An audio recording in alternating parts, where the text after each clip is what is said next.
Hello ladies and gentlemen, this is Blue Maxima and I'm here checking out Race the Sun.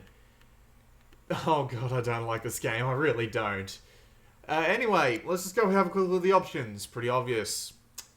So the idea of this game is very simple. We actually have achievements here, and badges, and player stats. I've played for about 20-30 minutes at this point. I don't really need that much more, I get the point. Got all sorts of little stats here. And we got attachments, so we can change the sort of advantage we have. I prefer getting stuff from a greater distance, but other people might prefer surviving longer in the shadows. We don't know that. So this game does have leaderboards, so let's just go have a look at those leaderboards real quick. If they'll load. Knowing my luck, they won't. I do not have very good luck lately. Let's see. Alright, let's see. We got a bunch of people here. Yep, it's just simple leaderboards, really. Alright, so let's just hop into Race the Sun, because I really have nothing much else to say. The menu doesn't even have... Well, it doesn't have music per se, it just has some sort of radio static?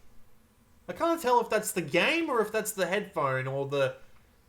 Or the bloody noise filter, or whatever, I don't even know. Alright, so... Race the Sun is exactly what it says on the tin. You are this ship. This ship is powered by the sun. The sun is going down. Bad news. So you need to attempt to stay in view of the sun for as long as you possibly can. And if you do, you are rewarded with points. These little pickups here, these yellow ones, will boost you to allow you to get closer to the sun. There are things that will get in the way of the sun, and you want to try and avoid those, like, for example, clouds. Bloody clouds.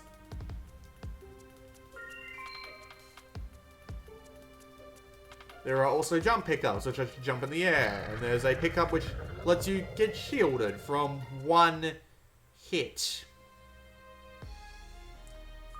The game itself is fairly smooth. In the half hour or so that I've played of it, I haven't really noticed any sort of frame rate drops, although they're really coming in now.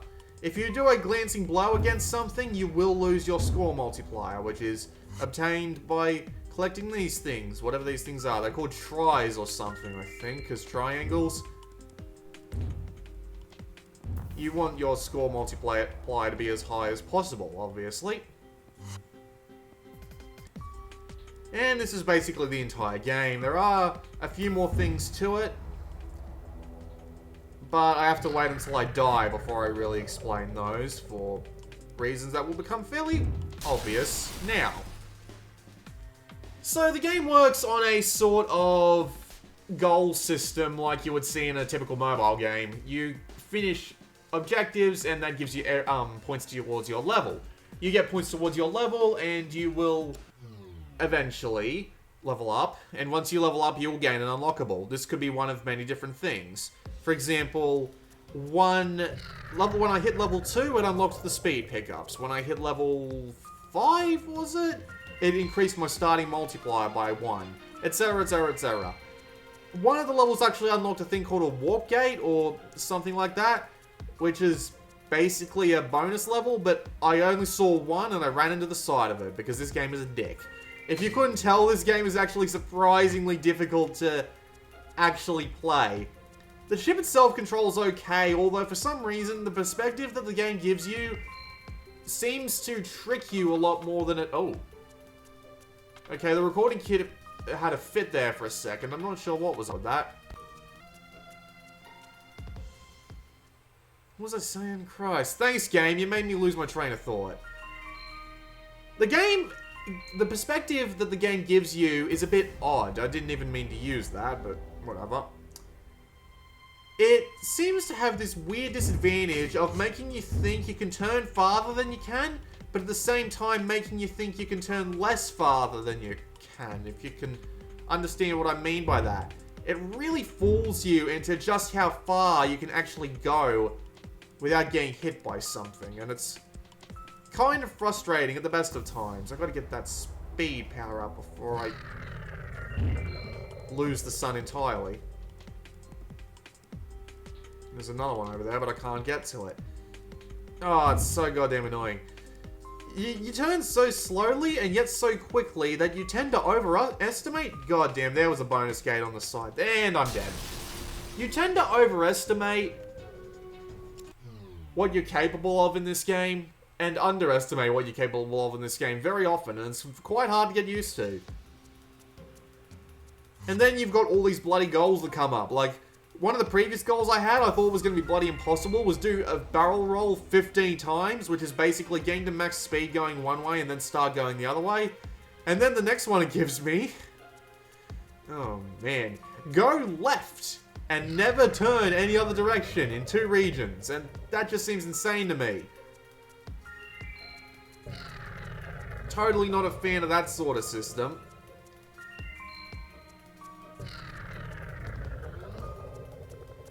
Things come in so fast that it feels hard to try and take any opportunity of it. Mainly because the levels seem to be designed in such a way to screw you over like that. And before I actually say anything else, I should point out that these levels are actually... Well, I imagine they're procedurally generated. I can't imagine these bloody guys making a goddamn level every single day. Because the game tells you this, that at the end of every day, which is like 8 hours from now, you saw it on the death screen. At the end of every single day, the world resets. And you can't set this off manually. So if you've got a really hard goal that you're trying to do, and you can't do it for one reason or another, like the levels are really, really tilted against you in terms of getting those goals done. Like that one where I have to be turning to the left constantly and the level's just absolutely filled with lots of random shit. Then you might have a problem with that. And unfortunately, you can't really do anything about it because, god damn it, this game generates its levels every single day and you can't force this. So you're kind of stuck in this position where you have to wait a whole day for the game to decide that it wants to let you actually try for something different. There was another bloody world gate. No goddamn way I could have gone to that without actually being in front of it, which really upsets me. This game's world generation really seems to be designed to do something to stop. What the hell? Okay, that was a bit odd. It really seems to be designed to want to stop you from... What did I just hit? God, I didn't even feel like I hit anything. What the hell? It just feels like it's there to stop you from being anywhere near clever. It just feels like you have to stick on the straight and narrow, otherwise you will get screwed over and over and over again. And bloody clouds.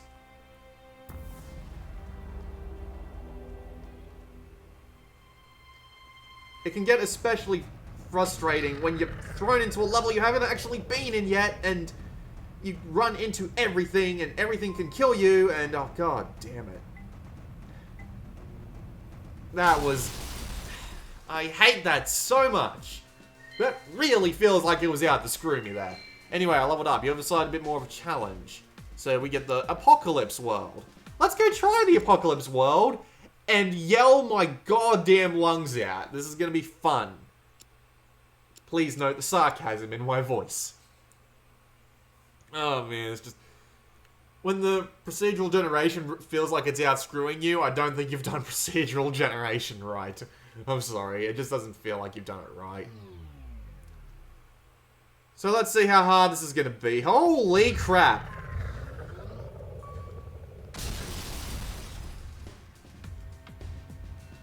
Yeah, collide with 6 objects. That basically means die 6 times. You know what? Screw it. Let's just die 6 times. This is going to sound really annoying, but I don't really care. I'm not that big of a fan of Race the Sun, can you tell? It was a decent idea, it's just so goddamn hard. I just can't... I hate it so much. God damn, I want to choke the guy who made it. It's not a terrible idea, it's just the procedural generation really seems to kind of screw with half the point of the game. I get the idea that you might want to be trying to, like, memorize the levels, but when you have to go through them so many bloody times and it all looks the bloody same, and the levels are pretty big to begin with. It's hard to memorize your goddamn path through any of all this crap. Alright, so we just hit level 12.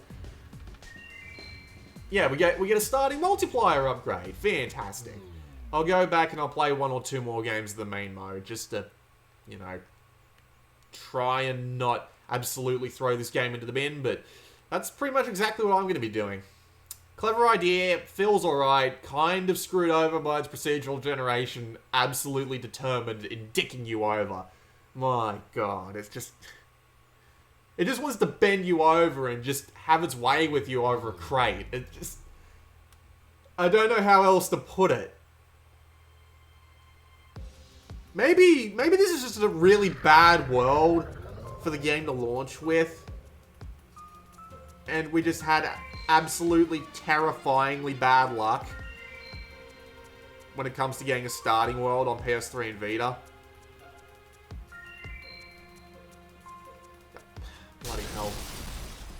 So hard to get into those goals when into those tiny spots when you can barely see what's in front of you because it's coming at you so fast. Also, that quote up there was no goddamn way you were going to be able to read that in the short amount of time that the game had to actually show you that quote. Good lord.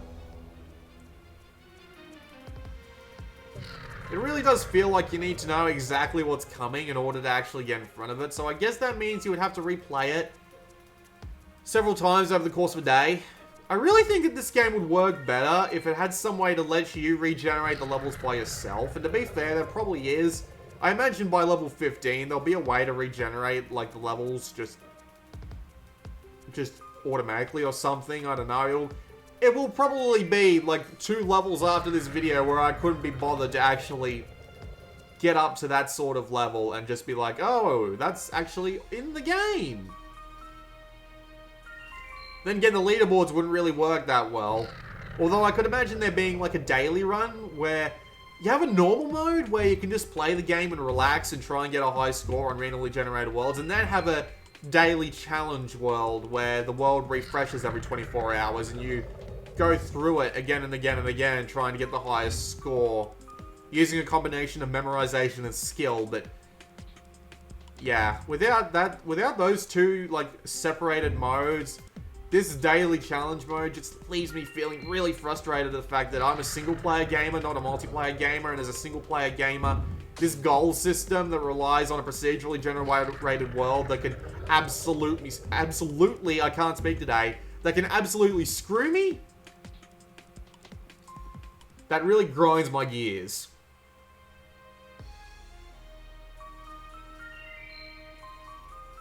It's not a terrible game, I just wish the procedural generation was handled better.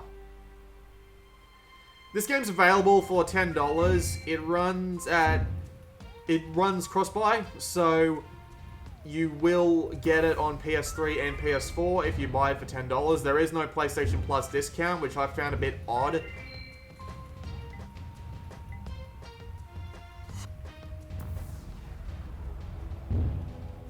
I imagine it'll be a regional equivalent in euros and pounds, and take your pick.